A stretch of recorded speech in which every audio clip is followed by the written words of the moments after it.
एक ग्राम में अति दीन ब्राह्मण निवास करता था। उसकी साध्वी स्त्री प्रदोष व्रत किया करती थी। उसे एक ही पुत्र रत्न था। एक समय की बात है, वह पुत्र गंगा स्नान करने के लिए गया। दुर्भाग्यवश मार्ग में चोरों ने उसे घेर लिया और वे कहने लगे कि हम तुम्हें मारेंगे नहीं, तुम अपने पिता के गुप्त धन के बारे में हमें बतला दो। बालक दीन भाव से कहने लगा कि बंधुओं, हम अत्यंत दुखी दीन हैं, हमारे पास धन कहाँ है? तब चोरों ने कहा कि तेरे इस पोटली में क्या बंधा है? बालक ने निसंकोच कहा कि मेरी माँ ने मेरे लिए रोटियां दी हैं। यह सुनकर चोरों ने अपने साथियों से कहा कि साथियों, यह बहुत ही दीन दुखी मनुष्य है, अत हम किसी और को लूटेंगे।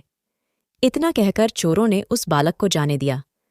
बालक वहां से चलते हुए एक नगर में पहुंचा। नगर के पास एक बरगद का पेड़ था। वह बालक उसी बरगद के वृक्ष की छाया में सो गया। उसी समय उस नगर के सिपाही चोरों को खोजते हुए उस बरगद के वृक्ष के पास पहुंचे और बालक को चोर समझकर बंदी बना राजा के पास ले गए। राजा ने उसे कारावास में बंद करने का आदेश दिया।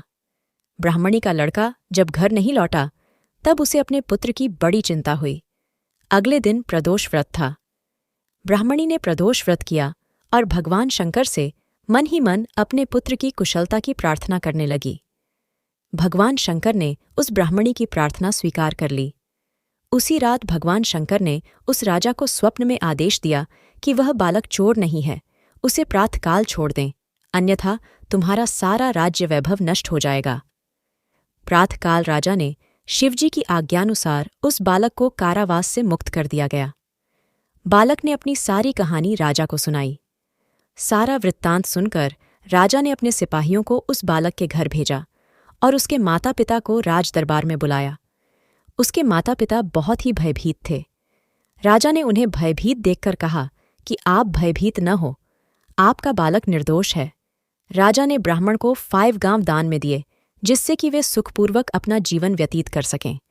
इस तरह ब्राह्मण आनंद से रहने लगा। शिवजी की दया से उसकी दरिद्रता दूर हो गई। अतः जो भी मनुष्य रवि प्रदोष व्रत को करता है, वह सुखपूर्वक और निरोगी होकर अपना पूर्ण जीवन व्यतीत करता है। हर हर महादेव।